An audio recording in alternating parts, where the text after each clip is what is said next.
Goeiemôre broeders en susters. Baie hartlik welkom aan al ons gaste vanmôre hier.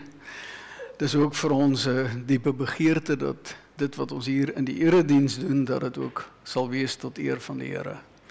En ons is ook dankbaar dat ons diaspora-lede saam met ons oor die hele wêreld luister en dat hulle ook hier 'n tuiste mag kry, al is dit oor die internet. Ons gaan vanmôre saam sing 3 liedere. En ek moet sê, broeders en susters, so 2 weke terug het ons gepraat oor die tempo van ons sing, en julle doen goed. Ons luister lekker na die orgel en dit gaan goed. So, kom ons hou so aan. Ons sing lied 488, die eerste en die 5de vers. Ons sing Psalm 111-2, die eerste en die 4de vers, en lied 547, vers 1, 2 en 3, terwyl ons sit.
En Joan?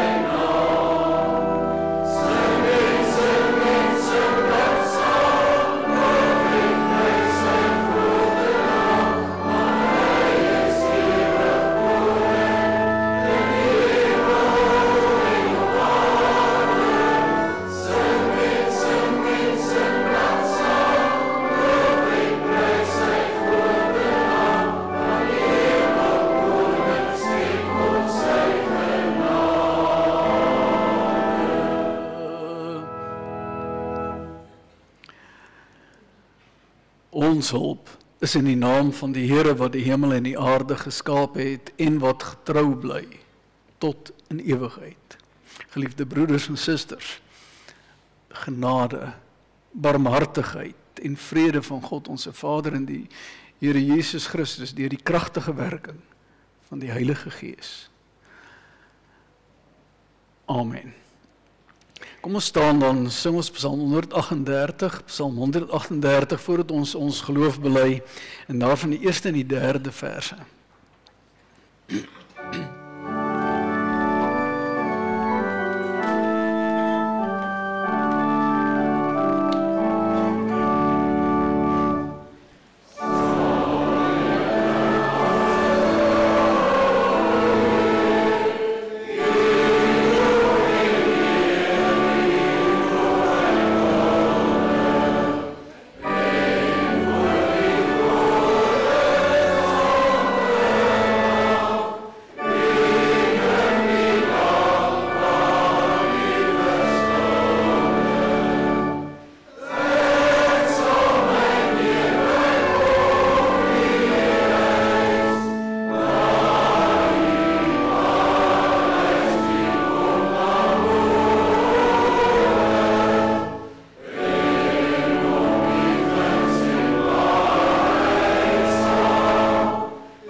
Kom ons bely nou ons ontwyfelbare geloof en ons doen dit saam met die kerk van al die eeue en saam met die gelowiges oor die wêreld. Ons sê dit almal hardop saam.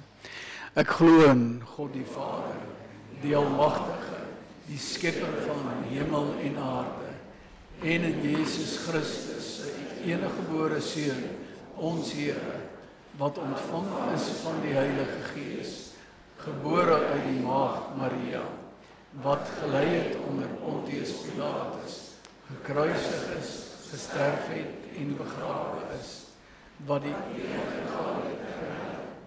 wat op derde dag opgestaan het uit die dood, opgevaar het na die hemel, en sit aan die regterhand van God, die Almagtige Vader, waarvandaan hy sal kom, om die lewendes en die dooies te oordeel. Ek glo in die Heilige Gees. Ek glo aan 'n heilige algemene Christelike kerk, die gemeenskap van die heiliges, die vergewing van sondes, die opstanding van die liggaam en 'n ewige lewe. Geliefdes, ons gaan vanmôre met dankbare harte luister na die Here se wet, veral in die lydingstyd, dan is dit eintlik vir ons onvoorstelbaar dat hoeveel keer in ons lewe ons byna permanent dinge verkeerd doen en dat daar volmaakte Here was wat alles vervul het en nooit gesondig het. En sy volmaaktheid word ons toegereken, sê die Here, asof ons self volmaak is. En dis eintlik bo ons begrip. En daarom met hierdie onuitspreeklike dankbaarheid luister ons na die wet, maar 'n mens luister nie net na die wet. Ons bid ook vir die Here terwyl ons dit hoor, dat hy ons sal verander deur sy gees, dat ons al hoe meer en al hoe meer sal groei in ons lewe en meer gehoorsaam sal wees. Dat ons hom sal lief hê met alles in ons en ons naaste ook. Kom ons luister na die wet en voor ons na die wet luister, dan is ons sittend besig om onsself te ootmoedig voor die Here, Psalm 130, die baie bekende Psalm, vers 1 en 2, daarna luister ons na die wet en wanneer ons die wet klaar gehoor het, spontaan uit dankbaarheid met 'n lofsang in ons hart, staan ons op en ons sing lied 514, vers 1 en 2.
Geliefdes, ons gaan saam luister na die wet van die Here en daarna direk sing ons lied 514 vers 1 en 2. Toe het God al hierdie gebooie aangekondig. Ek is die Here jou God wat jou uit Egipte uit die plek van slawerny bevry het. Jy mag naas my geen ander gode hê nie. Jy mag nie vir jou 'n beeld of enige afbeelding maak van wat in die hemel daarbo of op die aarde hieronder of in die water onder die aarde is nie. Jy mag hulle nie vereer of dien nie, want ek die Here jou God eis onverdeelde trou aan my. Ek reken kinders die sondes van hulle vaders toe, selfs tot in die 3de en 4de geslag van die wat my haat, maar ek betoon my liefde tot aan die 1000ste geslag van die wat my liefhet en my gebooie gehoorsaam. Jy mag die naam van die Here jou God nie misbruik nie, want die Here sal die een wat sy naam misbruik nie ongestraf laat bly nie. Sorg dat jy die Sabbatdag heilig hou. 6 dae moet jy werk en alles doen wat jy moet, maar die 7de dag is die Sabbat van die Here jou God. Dan mag jy geen werk doen nie.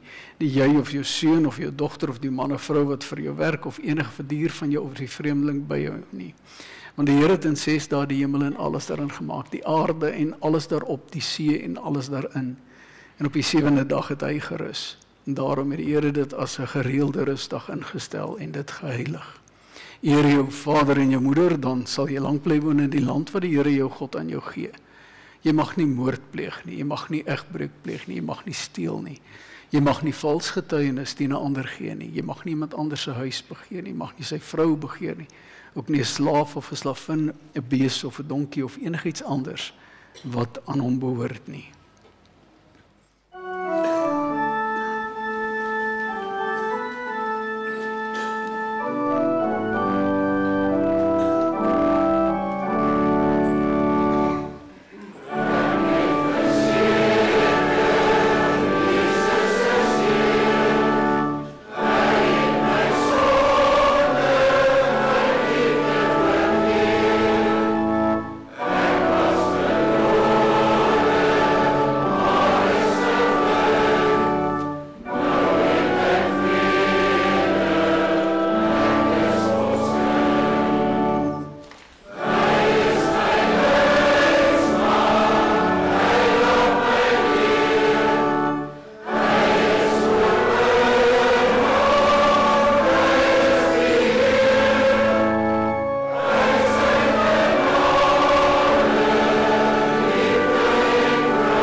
Geliefdes, ons lees vanmôre uit Sagaria 11. Voordat ons saam lees, bid ons eers en vra dat die Here deur sy Gees in ons sal werk, en as deel van ons gebed sing ons ook lied 431, waarin ons die Gees vra om ons te vul en ons te leer, sodat ons kan loof. Kom ons bid saam. Here ons God, aan U kom toe die lof, die aanbidding, die eer, die mag, die trou, die waarheid. U wat alles gemaak het, U lof wat ons bring, is gebrekkig, Heer. U eer wat ons besing, die manier waarop ons luister, is gebrekkig, Heer. Ontferm U oor ons, want ons is in U teenwoordigheid. En ons wil net aan U eer bring. En Here, ons smag daarna om volmaakte eer aan U te bring. En dit kan eers wanneer ons by U is. Maar tot dan is ons net mense. Ontvang ons lof en eer, Here.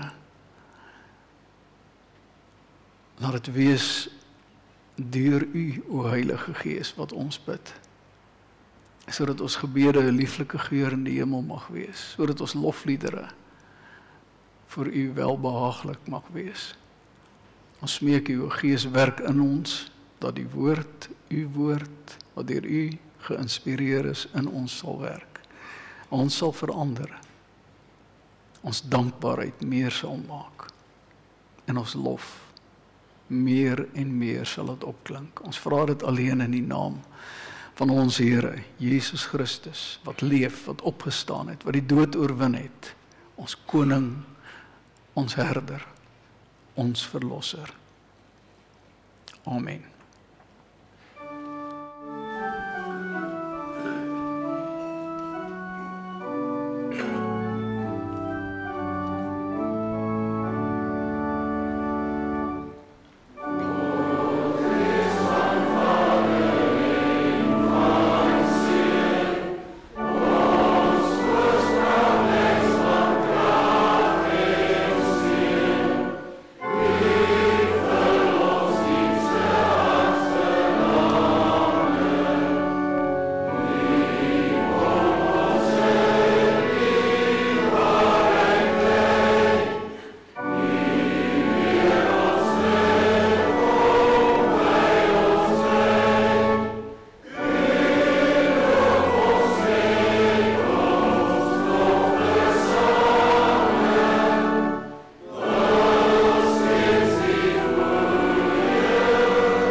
Geliefdes, as deel van die reeks wat gaan oor die Ou-testamentiese gelykenisse, lees ons vanmôre uit Sagaria 11 en ons lees die hele hoofstuk van Sagaria. Kom ons begin by vers 1 en ons lees dit saam. Maak oop jou deure, Libanon, sodat die vuur jou sederbome kan verteer. Huil sipres, want 'n seder het geval. Die magtige bome is verwoes. Huil eike van Basan, want die digte bos is afgekap. Hoor die gehuil van die herders, want hulle aansien is verwoes. Hoor die gebrul van die jong leeu's, want die trots van die Jordaan is verwoes. So sê die Here my God, pas die klein vee op wat geslag gaan word. Die kopers maak hulle dood sonder om daarvoor te boet. En hulle verkopers sê, prys die Here, ek word ryk. Hulle herders het nie medelee met hulle nie. Ja, ek sal nie langer medelee met my inwoners van die land, met die inwoners van die land hê nie, is die uitspraak van die Here. Kyk, ek gaan die mense oorlewer, elkeen in die hand van sy medemens en van sy koning.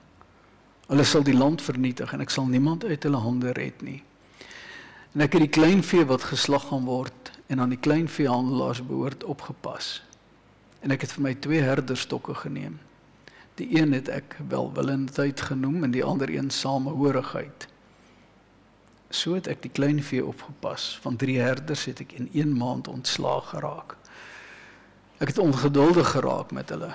Ook het hulle afkeer in my gekry. Toe sê ek kan julle nie meer oppas nie. Laat die wat sterf maar sterf, laat die wat wegraak maar wegraak, laat die wat oorbly mekaar verslind. En ek het my herderstok welwillendheid geneem en dit in stukke gebreek, om so die verbond wat ek met al die volke gesluit het te verbreek. Dis op daardie dag verbreek. Die klein veehandelaars wat my dopgehou het toe besef dat dit die woord van die Here was. En ek het toe vir hulle gesê, as julle dit goed vind, gee dan my loon, maar indien nie, laat dit daar. En hulle het my loon afgeweeg, 30 sikkel silwer. En toe sê die Here vir my, gooi dit vir die smelter. Dis die kosbare prys waarmee ek deur hulle na waarde geskat is. Ek het die 30 sikkel silwer geneem en dit in die huis van die Here vir die smelter gegooi. En ek het my tweede herderstok samehorigheid in stukke gebreek, om die broederskap tussen Juda en Israel te verbreek. En daarop sê die Here vir my, neem weer die gereedskap van 'n dwaase herder. Want kyk, ek gaan 'n herder in die land laat opstaan. Die wat wegraak, sal hy nie probeer opspoor nie. Die jonges sal hy nie soek nie, die met gebreekte bene nie gesond maak nie, en die wat uitgeput is nie voer nie. Maar die vleis van die vetdiere sal hy eet, selfs die hoewe sal hy afruk. Wee die nuttelose herder wat die skape in die steek laat. Mag die swaard sy arm in sy regteroog tref, mag sy arm heeltemal verdor, en sy regteroog heeltemal blind word. Geliefdes, dis die 4de gelykenis in die reeks, wat gaan oor die Ou-testamentiese gelykenisse. Eerste een was gewees oor die bome wat 'n koning gesoek het. Die tweede een was oor die seder en die distel. Die derde een was oor die 2 arende en die sederlote, die sederboomtoppe. En die 4de gelykenis. Dit word beskryf deur baie teoloë, hierdie boek wat ons die gedeelte hierdie hoofstuk wat ons nou gelees het, as die moeilikste hoofstuk in die Ou Testament. So dis 'n uitdaging om daarna te luister en dit te hoor vandag. En dit gaan hier oor die goeie herder wat afgekeur word. Die goeie herder wat nie goed genoeg was. En die Here werk baie besonder met sy volk. En deur die Ou Testament dan lees ons hoe hy profeseë gee, hoe hy gelykenisse gee. En dan moet hierdie gelykenis vertel word, of die gelykenis moet opgevoer word. En dis wat hier gebeur. As ons die Here se woord lees, dan sien ons dis 'n hele paar keer wat die Here vra vir sy profete, vra hy vir hulle om dinge te doen wat vreemd is, want dit moet verkondig, die dade moet verkondig. Esegiel, dan word er van 'n pot gesê, hy moet deur hierdie pot profeteer. In Hosea 3, Jesaja 20, Sagaria 6, Esegiel moes op 'n dag begin en hy moes 390 dae op sy linkersy lê. En daarna moes hy vir 40 dae op sy regtersy lê.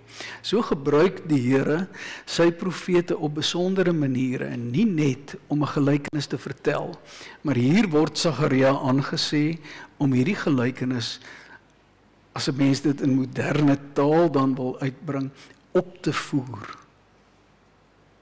En dis Sagaria moet hierdie gelykenis leef. Nou as 'n mens weet, Sagaria is 'n profeet en 'n priester, net om te besef waar is hy na die ballingskap. Die 70 jaar in Babylon het hy teruggekom en hy is saam met die volk in die Jerusalem wat herbou word. En as 'n mens die boek lees van Sagaria, dan is dit eintlik 'n boek met baie goeie boodskappe, met vreugde, met blydskap, veral as mens hoofstuk 9 en hoofstuk 10 gaan lees hiervoor. Hoofstuk 10 gaan oor die goeie herder wat sou kom, wat verwys na die Here Jesus Christus. En dan kom hoofstuk 11, wat sekerlik baie vreemd moet klink in die hele boek van Sagaria, want Sagaria gaan daaroor dat hierdie volk is nuut, hulle moet weer opbou en hoop hê vir die toekoms. En as 'n mens hierdie gelykenis lees, dan besef jy dis nie net 'n gelykenis nie, maar hierdie is 'n besondere profesie wat die Here gee vir die volk van daardie tyd, maar veral vir ons wat terugkyk. Want die volk van daardie tyd het nie eintlik regtig 'n begrip gehad waaroor gaan dit nie. Vir ons wat terugkyk, besef ons hierdie is een van die mees ingrypendste gedeeltes. Dis eintlik 'n kort samevatting. Dis 'n bonsai van die geskiedenis van Israel. As 'n mens in die terme van bome kyk. Dis 'n klein samevatting oor dit wat met Israel gebeur en veral dan rondom die koms van die Here Jesus Christus in die volgende 400 en soveel jaar. En dan die Here Jesus Christus se tyd en die 40 jaar daarna. Dis 'n profesie oor die toekoms. Dit wat daar gaan gebeur. As 'n mens sien hierdie gedeelte begin met 'n gedig. Dis die enigste groot en besondere poëtiese gedig wat in Sagaria voorkom. Maar dis 'n klaaglied. Dis 'n lied wat begin oor verwoesting. En dan hierdie verwoesting word dan beskryf in die volgende gedeeltes. U hoef nie bang te wees, dit gaan nie moeilik wees nie. Ons gaan probeer om dit so maklik moontlik, maar ook om te sien die wonder van die Here se woord. So hierdie eerste gedeelte, hierdie eerste 3 verse wat ons gelees het, is 'n klaaglied. En is 'n klaaglied oor verwoesting van Israel wat plaasvind vanaf die Libanon tot Basan, dan die Jordaan, vanaf die noorde van Israel tot die suide gaan die hele Israel verwoes word. 3 keer in hierdie gedeelte word daar gepraat oor verwoesting, oor totale verwoesting wat gaan plaasvind. En meeste van die verklaarders sê dit gaan oor die Romeinse ryk wat kom en dan vir Jerusalem en Israel heeltemal vernietig. Dit gaan, geliefdes, oor dit wat 70 na Christus sou gebeur. Dis 40 jaar na sy koms, na sy sterwe, sy hemelvaart, sou dit gebeur wat hier beskryf word. So, hier sit 'n stuk geskiedenis wat die Here, dat Sagaria dit moet uitbeeld. En as 'n mens hoor, die almenslike reaksie is, hier word gepraat oor die bome wat huil, wat ween, is baie besonder hoe baie die bome gebruik word in die Ou Testamentiese gelykenisse. En dan is dit die bome wat ween, en die leeu's wat brul, en die herders. En die herders huil. En eintlik staan hier, huil soos wolwe, want dis wat hulle was op daardie stadium, en dis wat hulle sal wees in die tyd voor die Here Jesus Christus kom. Geliefdes, as 'n mens net besef wat in die eerste 3 verse staan, dan is dit wat gebeur 70 na Christus, omtrent so het Hadrian gekom. En hy het 985 dorpe, van die noorde tot die suide, alles vernietig. En as ons sê vernietig, is soos in platgevee. Al die bosse, alles is afgebrand. Israel is verander in 'n verbrande woestyn in daardie tyd. En dan gee in die volgende gedeeltes, kom die Here en hy laat Sagaria dit wat gebeur opvoer of uitbeeld.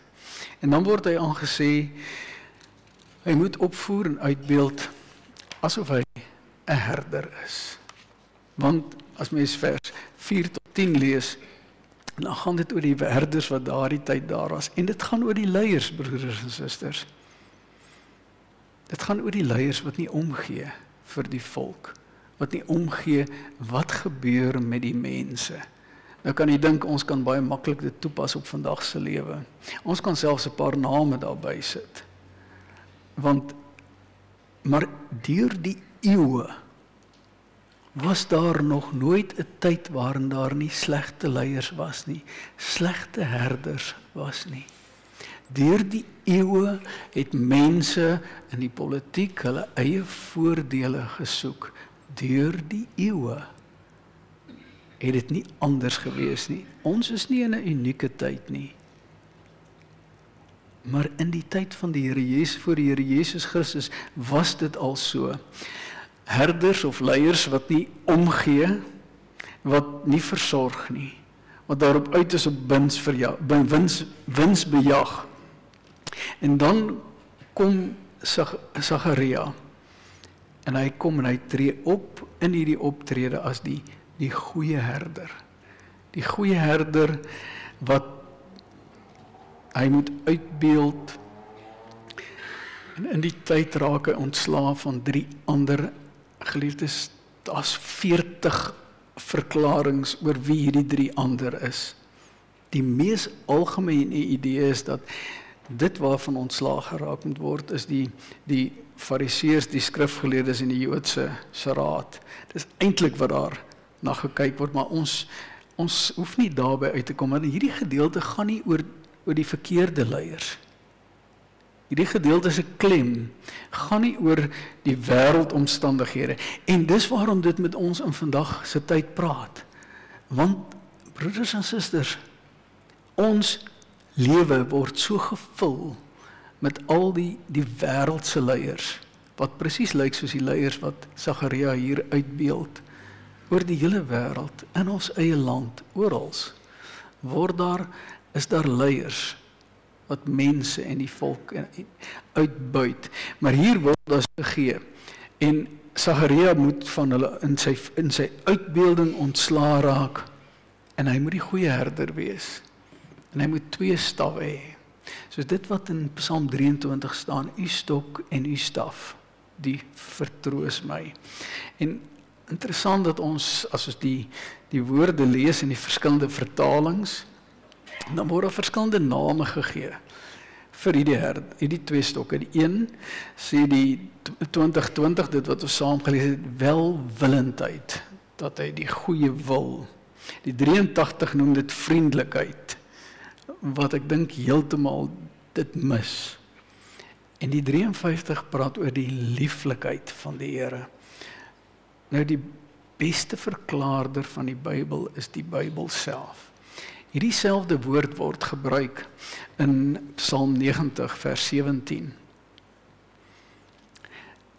En daar staan goedheid of genade. Ek dink dis die keuse wat ons moet maak. Welwillendheid is genade. Dis die staf, die een stok in sy hand. En die ander stok is almal redelik eens, dit beteken samehorigheid, samebinding, eenheid. Eintlik die woord wat gebruik word om iets vas te maak met 'n tou aan mekaar, om mense met 'n tou aan mekaar vas te maak. En hy het hierdie 2, die goeie herder het hierdie 2 stawwe. En daarom is hierdie profesie ongelooflik, hierdie gelykenis is ongelooflik, geliefdes, want dit verwys direk na die Here Jesus Christus. Dis die beeld. Dis die beeld wat Sagaria moet uitbeeld in sy wyse, die goeie herder, wat omgee, wat versorg, wat voed, wat lei, wat heel en gesond maak, en die skape ken sy stem. As jy wil hieroor lees, gaan lees Johannes 10, vers 11, gaan lees Johannes 10, vers 27. Dis die goeie herder, en Sagaria moet God se goeie herder uitbeeld in die midde van al hierdie valse mense wat hulle self soek, en hy bring genade, en hy bring eenheid. Dis die Here Jesus. U stok en u staf, die vertroos my. En as ons vanaf vers 11 tot 14 lees, dan gebeur daar een van die hartsteerste dinge. Die herder is nie goed genoeg. Die goeie herder word afgekeur. Die goeie herder word verwerp. En Sagaria breek voor die volk die staf. En hy sê die genade van God word weggebreek van die volk.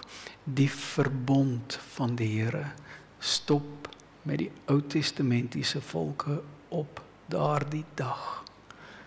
Die oomblik wanneer die herder nie goed genoeg is, wanneer die herder nie doen wat hulle wil hê, al maak hy gesond, al voed hy, al sorg hy, dan sal die Here die Ou Testamentiese verbond breek met die volk van Israel en al die ander nageslag van Abraham.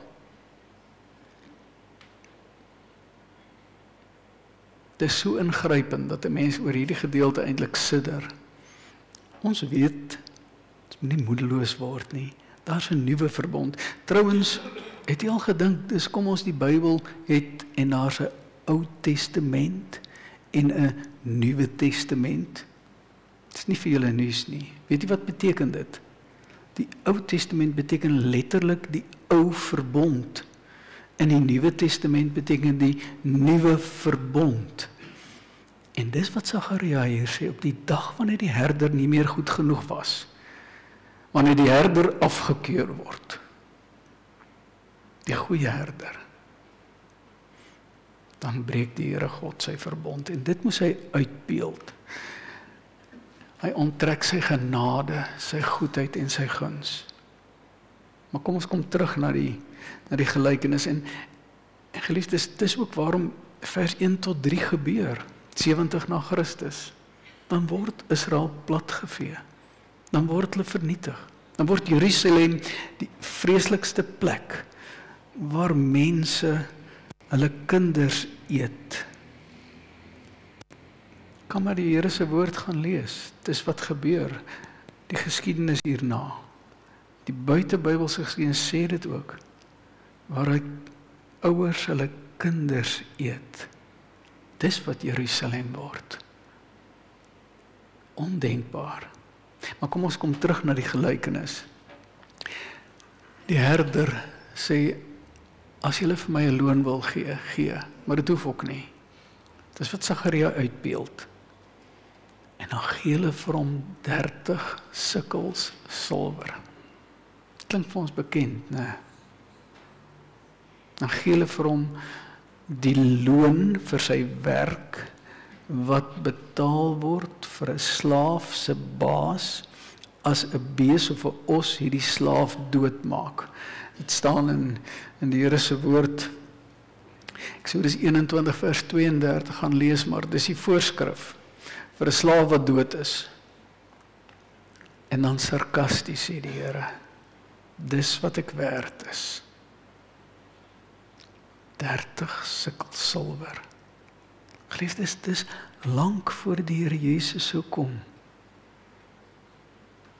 Ons ken mos vir Judas,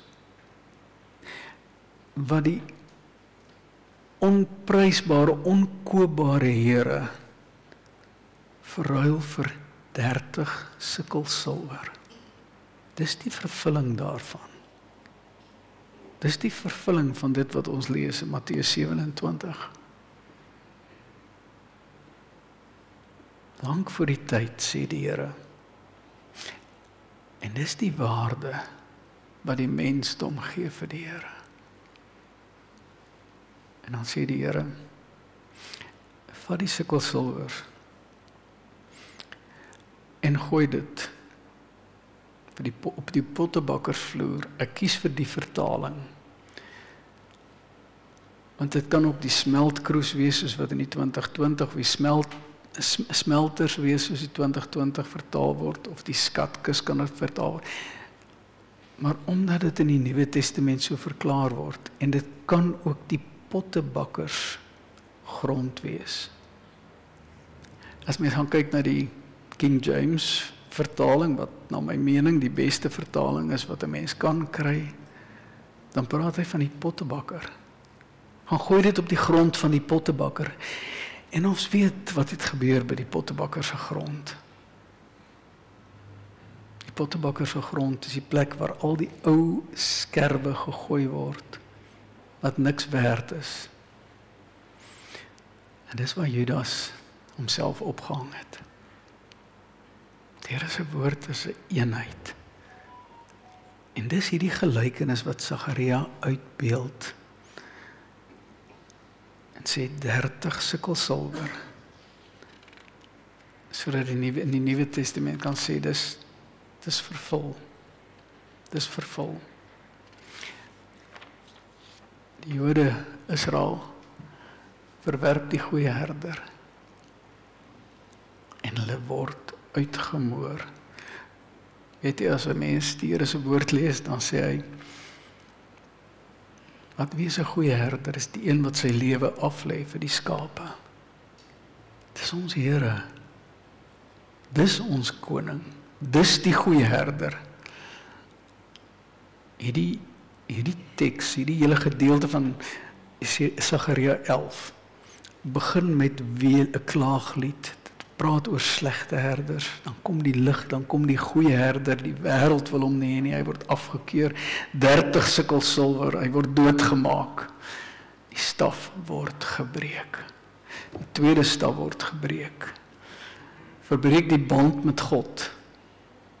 En die band met ander mense word verbreek. Dis 'n beeld van skeuring, van uiteengejaagdheid wat kom. Die vorige keer word hier beskryf, dit toe Israel en Juda uitmekaar gaan. En die hele Israel word oor die wêreld verstrooi. 70 na Christus. Trouwens geliefdes, sommer net na Sagaria het daar verskillende groepe mense al gekom. Die Fariseërs, die Sadduseërs, die Esseners, die Selote. Kort na Sagaria het die verdeling en die skeuring al begin in Israel. Maar dis nie al wat hier uitgebeeld word. Hier word ook 'n derde een uitgebeeld. Hier word weer 'n herder, en dis die valse herder. Word uitgebeeld, en dis die laaste gedeelte van vers 14 tot 17. Sagaria het opgetree, en hy moes die goeie herder uitbeeld, en die Here sê, nou die valse herder. En hy lyk soos 'n goeie herder, maar hy is wreed, en hy maak dood, en hy vernietig. Dis die anti-kris, die een wat kom om te lyk soos Christus en aanbid te word. Openbaring is vol daarvan. Geliefdes, die realiteit is in hierdie wêreld is daar twee mense. Die een groep se herder is die goeie herder. En die ander groep se herder is die valse herder. Daar's nie mense wat herderloos is nie. Efesiërs 2 sê, die prins van hierdie wêreld, die Satan, almal volg hom, wat nie genade ontvang het. Dis hulle wat in die nuwe verbond leef, of hulle wat sonder 'n verbond leef, as slawe van die Satan, van die anti-kris. En jy kry in hierdie wêreld twee soorte mense. Hulle wat die stem van die goeie herder hoor en luister na hom, wat hom volg. Jy kry mense wat nie die stem van die goeie herder hoor nie. Ons is die skape. Hy het sy lewe aan 'n kruis vir ons afgelê. Hy het God se haat, wat volmaakte haat vir die sonde is, gedra. En in hierdie tyd kom die Here en hy met hierdie gelykenis, en hy sê vir ons, waarop konsentreer jy? Op watter herder konsentreer jy? En geliefdes, nou kan ons dit bely, en ons bely dit hier vanoggend is hardop bely aan die wêreld. Ons glo in God, die Vader, die Seun en die Heilige Gees. Ons het dit bely en ons twyfel nie daaraan. Maar is dit hoe ons leef? Ons word so moedeloos deur die slegte herders, dat ons oog glad nie meer op die goeie herder is. Bo hierdie aardse herders, hierdie valse herders, is die goeie herder. Die een wat jou roep na hom, om hom te volg. En hy los jou nie in die wildernis nie. Ons hoor so die geklaag, ons hoor so die wolwe geluid van die valse herders, wat so hard vir 7-6 dae 'n week moet ons praat. Nou kom ons eendag om te kom luister na die herder. Geliefdes, nee. Nee, die goeie herder is permanent, die goeie herder. Dis die hoop, dis die troos in hierdie wêreld. Dit wat 70 na Christus gebeur het, gaan eendag gebeur as die Here kom met hierdie hele aarde. Geskroeide aarde. Gaan vernietig word. Gaan heeltemal vernietig word. Daar gaan niks oor wees op hierdie aarde. Diegene wat die goeie herder se stem ken, wat hom luister, in wie die Gees van God werk, sal daar genade wees, want dis die nuwe verbond. 'n Verbond vol genade. Uit genade is jy gered, Efesiërs 2. Dis 'n gawe van God deur geloof. En is daar eenheid, gebind aan mekaar as 'n kudde. Môre kom daar niks anders as 'n verskriklike danklied in ons hart op, omdat die goeie herder ons herder is.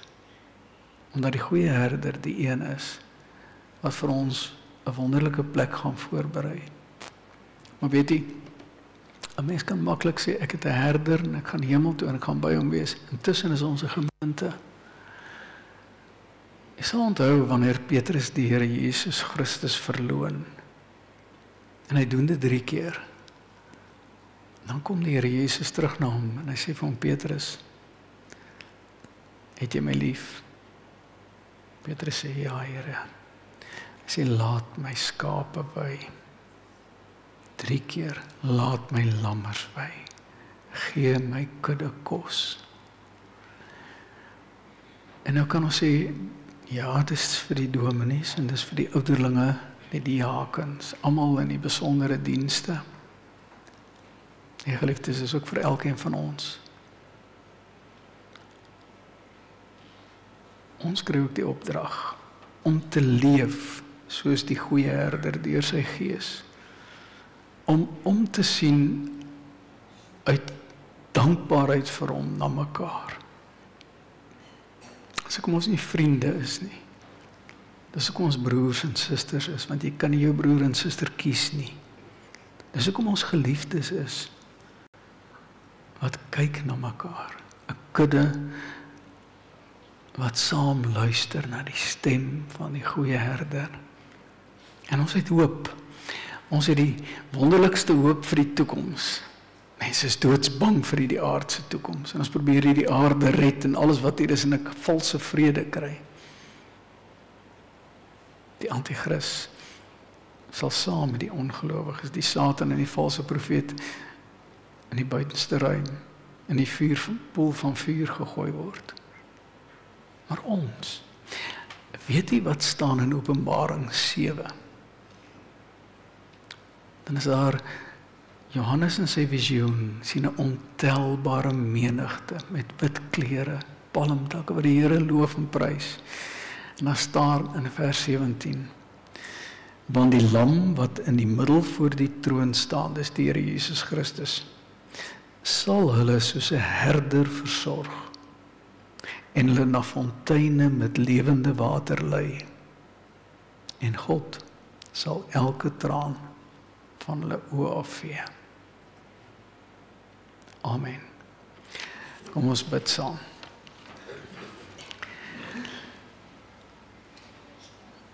Here ons God, ons buig voor U. Ons bely. Ons hoor so dikwels die stemme van die valse herders.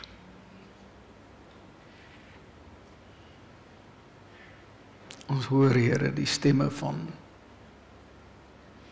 onreg, van dood. Gee dit ons deur U Gees in die midde van die gedruis, helder en duidelik die stem van die goeie herder sal hoor.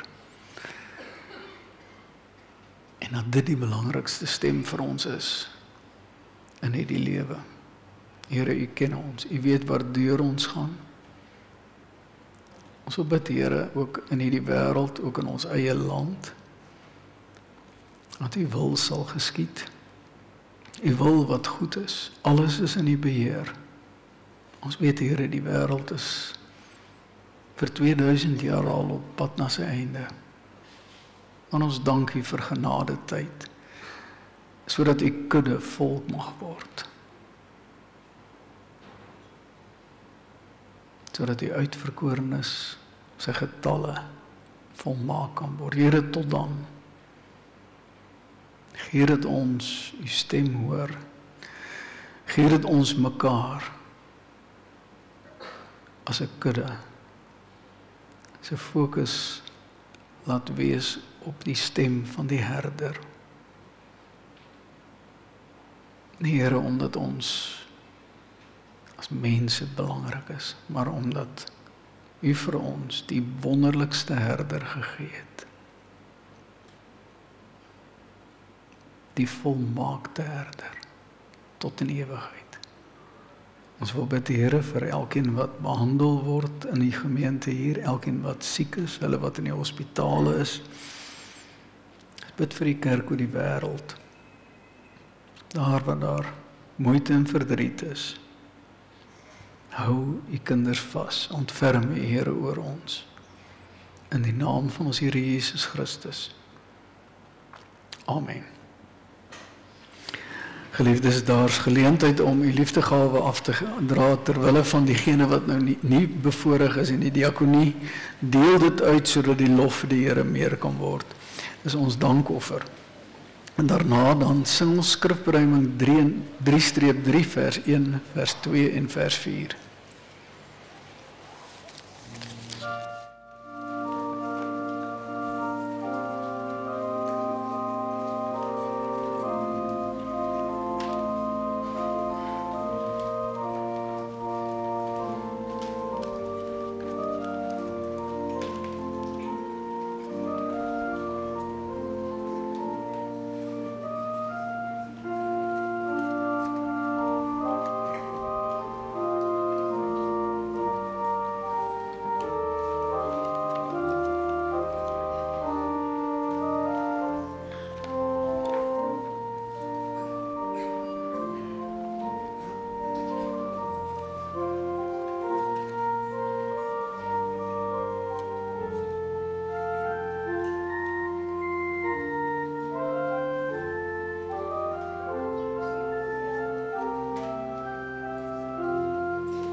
Geliefdes, ontvang nou die kosbare en onwankelbare seën van die Here en gaan in hierdie lewe in onder sy seën.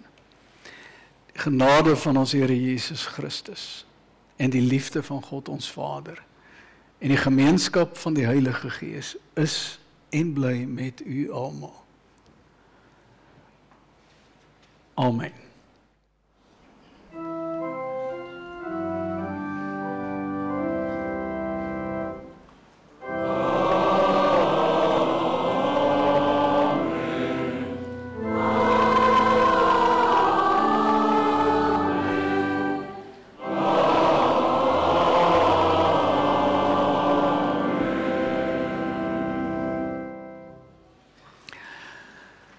Geliefdes, afkondigings namens die kerkraad, broeder Nico en suster Miriam Lemmer sou vanmiddag die Bybelskool aangebied het, maar broeder Nico is in die hospitaal, as gevolg van probleme met sy bloeddruk en hulle sal dit nie nou aanbied, maar volgende week sal die Bybelskool weer dan wees, volgende Sondagmiddag.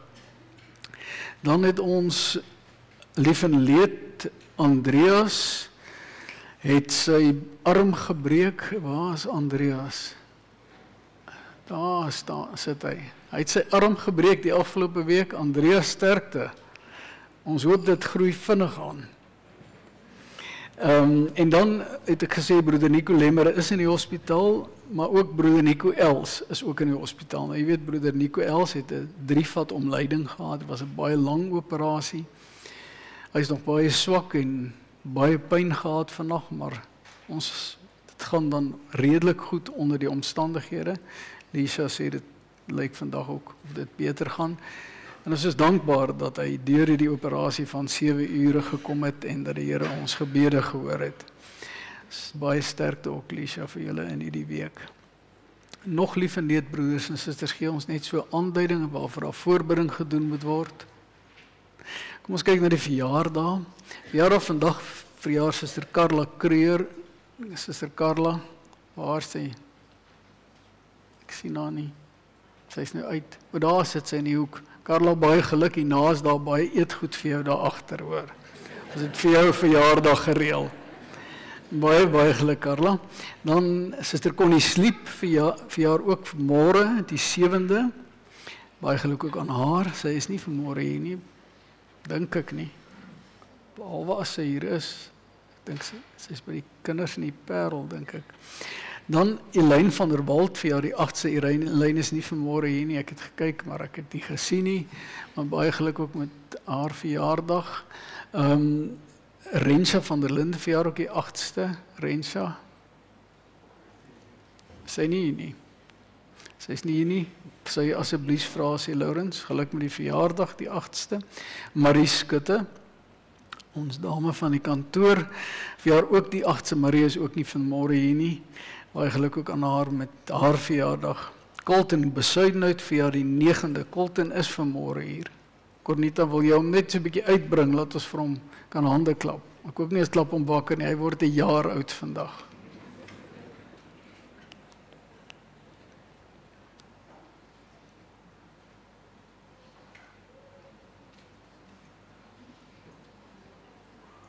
Heel agter is hy.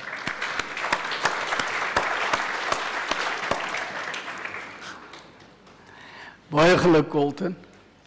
En dan Nelia de Wet verjaar die 10de. Nelia is nie vanmôre hier nie.